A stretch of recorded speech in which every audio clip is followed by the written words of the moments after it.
Rock 100.5 KATT. I am Cameron Buchholtz here with Zach and Mike from Drakulas. What's going on, y'all? How's it going, buddy? Ju- Just going, just trying to figure out how to market music in the digital realm of the year 2026. Right. Yeah. You're saying it's not the same as when you got started 20, 25 years ago. Not to date you, but Yeah, It no, is it is a moving target.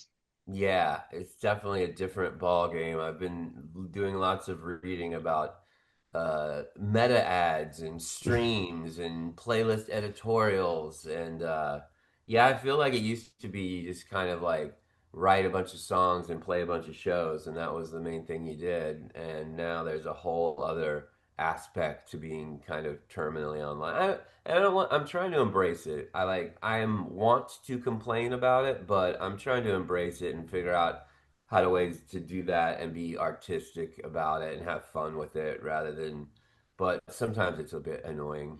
sure, sure. Yeah. Yeah, I mean, like when we were coming up, you just put all of your stuff in storage and you got in a van with your buddies and you drove around the US and played shows every night. And then people eventually, hopefully, started showing up like single digits. Do you know what I mean? After doing it for 3 or 4 or 5 years.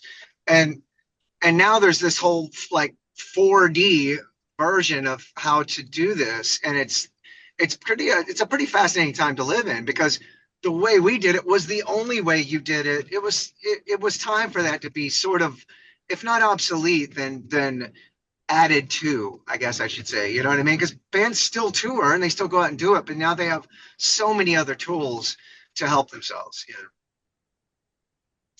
I mean, does it even exist of getting in the van and trying to do it that way? I mean, I feel like not, I guess, without the social media help to play for more than Yeah. just a few people. I honestly thought it didn't, and I have met a lot of younger bands nowadays that have sort of proved me wrong. What I do for most of my life is the band Rise Against, and we still actively tour the kind of the same way we always did, which is sort of all out and all ways. And we took a band out with us called Koyo recently, and those guys are doing it the way we did it. You know, they're getting in a van and they're just staying out there and they're doing it. And that made me that kind of spoke to me. You know, it kind of put a tear in my eye. I was like, okay, there are still bands doing it this way. You know. Nice. And now you're doing all this to promote the new record Midnight City. So kind of tell me about the record and the return of Dracula's. It is a I, return. We started we wrote a lot of this stuff during the pandemic, at least like the foundational pieces of it, and then I don't know why it took so long. It just kind of took a while, but yeah, Dracula's as a band, it's was sort of a concept. The idea that all the songs are written from the point of view of characters in a fictionalized late 70s, early 80s New York type city in decay, like a giant metropolis in decay. So there's songs, from the point of view of like pimps and prostitutes and executives and Andy Warhol type characters and bands and gangs, kind of like the idea, the name Dracula's comes from like if there was a gang in the movie The Warriors that we just didn't Hmm. see, they were just off camera the whole time. That would be the Draculas, and they're not vampires. They're just like a bunch of dumb, tough guys who think that the toughest thing you could be is a Dracula. And In fairness, tougher than a baseball fury. yeah, I think exactly. so. You get it. See, you get it. You Yeah, get it. Yeah. yeah. Yeah. And for Mike and I both, sorry to interrupt, Mike, but we both grew up in very like similar parts of Texas that weren't very. I'm from Sherman, Texas. Mike's from Denton, Texas. So in our sort of ignorant brains when we were little kids that never had any ability to sort of travel to this far off, distant, wonderful place, our fictionalized idea or the Hollywood's fictionalized idea of what New York looked like was just our idea of what New York must have been. So it's sort of written from that perspective. Yeah, a very childlike innocence and fascination with all things seedy in New York because everything all the media back then on New York was it was the most scary place you could be in the Sure. world. and I'm still just fascinated with that like take on it, you know? I remember seeing, I think it's Live and Let Die, like the Roger Moore James Bond movie Yeah, that takes place in Harlem, and most of Harlem yeah, looks like it was just bombed. I remember yeah, being like, how do people, yeah, it was very confusing to me as a kid. totally, totally. Yeah, it was like either that, it was either bombed out or Times Square, which just looked like this seedy underbelly of everything that everyone was warning you about. There was drugs, there was prostitution, there was, and as a kid that hasn't seen anything, you can't help but romanticize that for better or for worse. You know what I mean? Like whether it was a place you wanted to avoid for the rest of your life or a place you were dying to go to, it all was sort of enticing in its own way. Now my mom is equally as afraid of New York currently Sure. because quote her, they've got that communist mayor. Sure, sure. Which, that uh, in a way, that type of thinking could be its own warriors gang. Yeah, Uh, yeah. There you go. There you go. yeah, as far as the new record goes, you talk about it taking like what 5 years or whatever it was since the last one. But you were somewhat active in between that. I know I saw Mike, at least you play with Dracula's live, I don't know, 3, 4 years ago, maybe. Was Yeah, that the last time you guys were kind of really out there on the I road? think I mean, we were doing stuff here and there. It was, that record, the previous record, Terminal Amusements, came out like literally like the day the world went into lockdown. Hmm. So it was kind of a weird heartbreaker of trying to recover from that and stuff. So I think the pandemic had something to do with momentum and stuff kind of faltering and stuff like that, kind of just recovering from that and figuring out what's next, you know.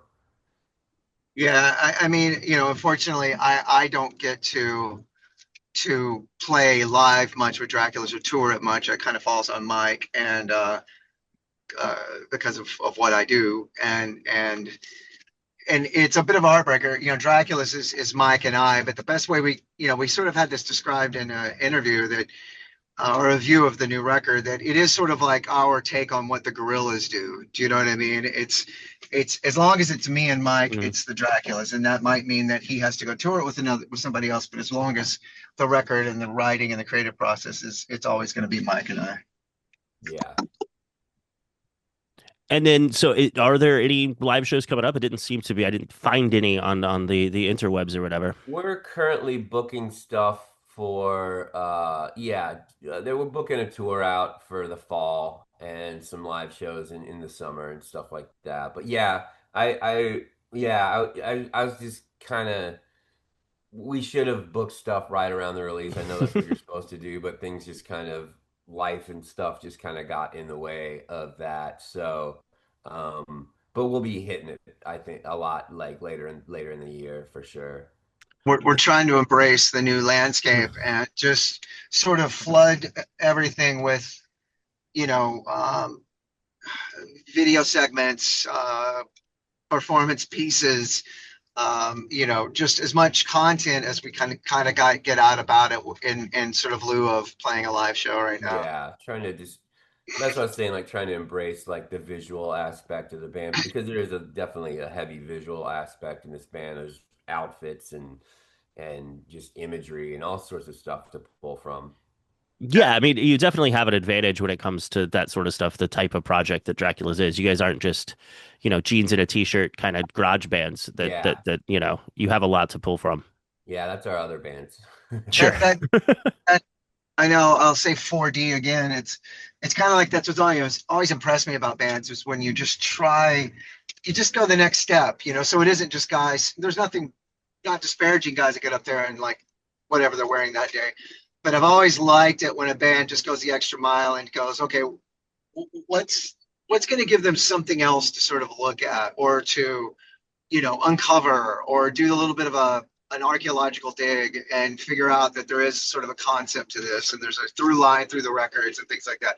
As a fan of a perpetual fan of music, I've always appreciated that. Yeah.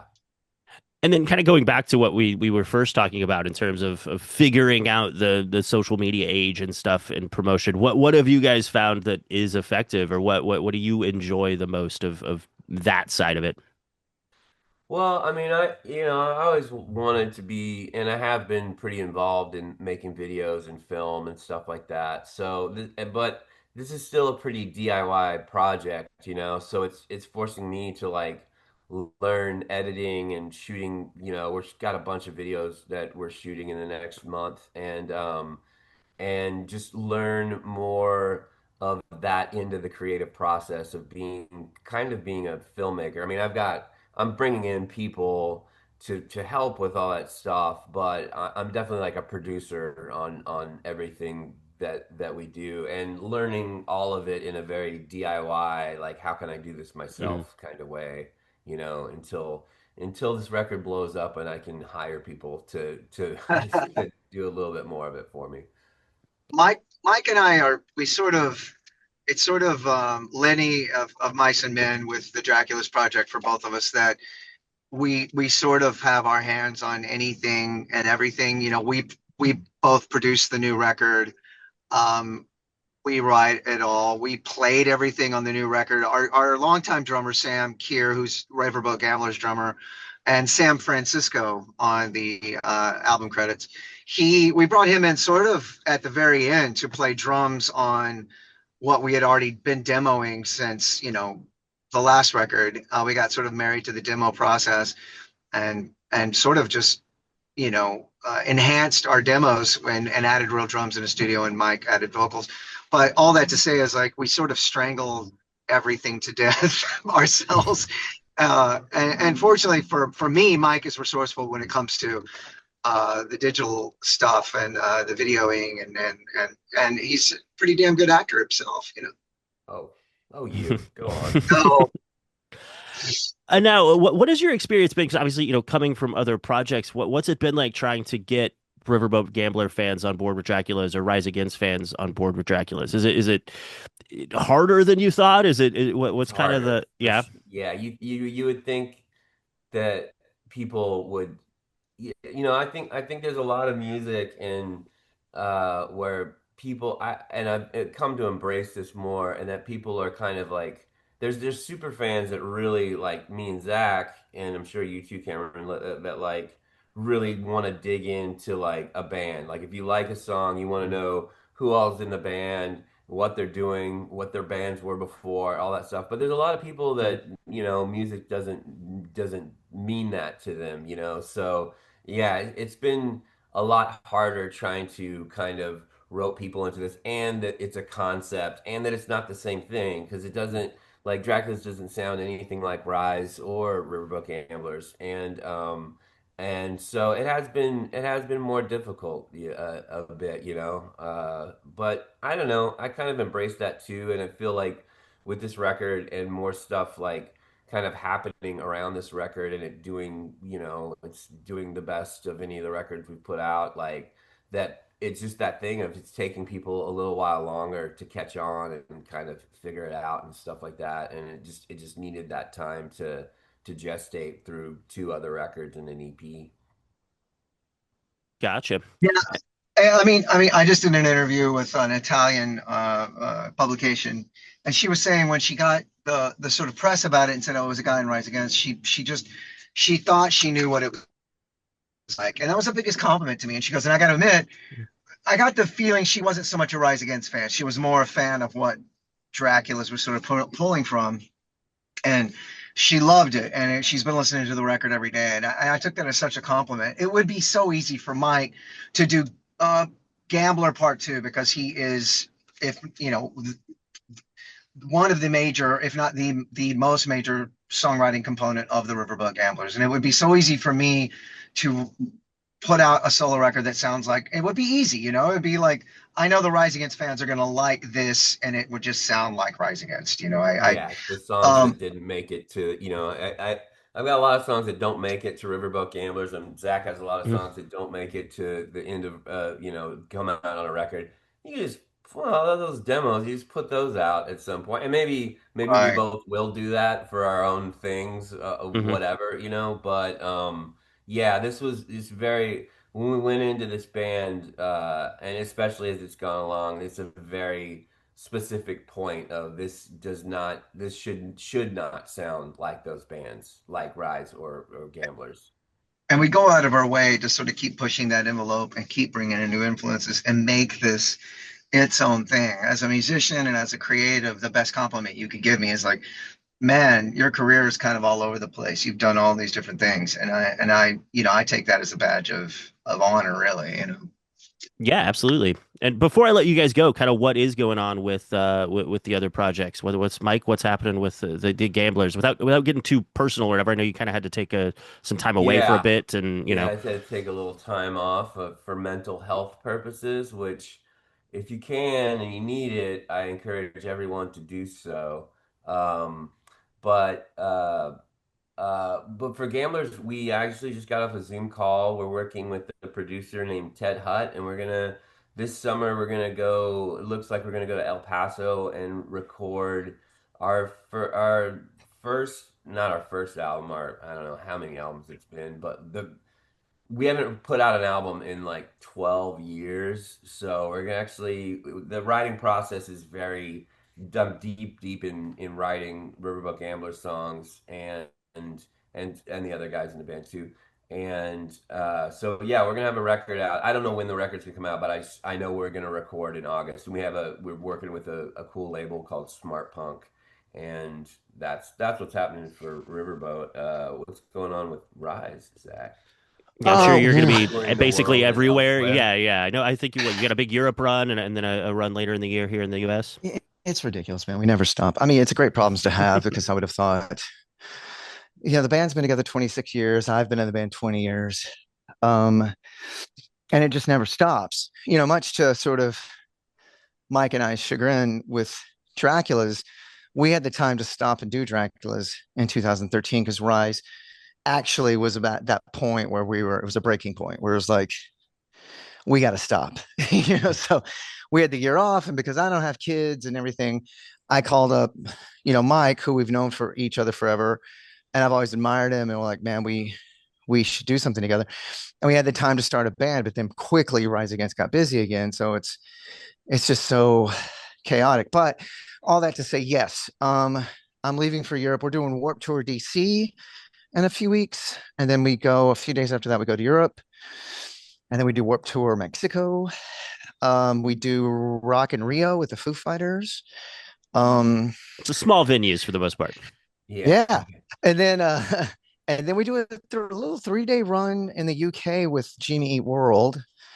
And Oh then we wow, I didn't take know that. Alkaline That's cool. Trio to the US with us. So we're doing a whole US run. We have Alkaline Trio supporting us and a really cool new band called Teen Mortgage that sort of one of my favorite people in the world, Laurel Stearns, manages. Um, and then, as if that wasn't enough, we go to Australia toward the end of the year. We take Dropkick Murphys with us to Australia. So it's just boom, boom, boom. All that to say, hopefully next year we'll have some time off and I can focus on some Dracula stuff. But yeah, so that's kind of what I got going on here. Nice. Well, guys, I appreciate the time, and everyone check out the new Dracula's record, Midnight City, that's out now. And just thanks a Awesome. lot. Thank you so much Great. for having us, man.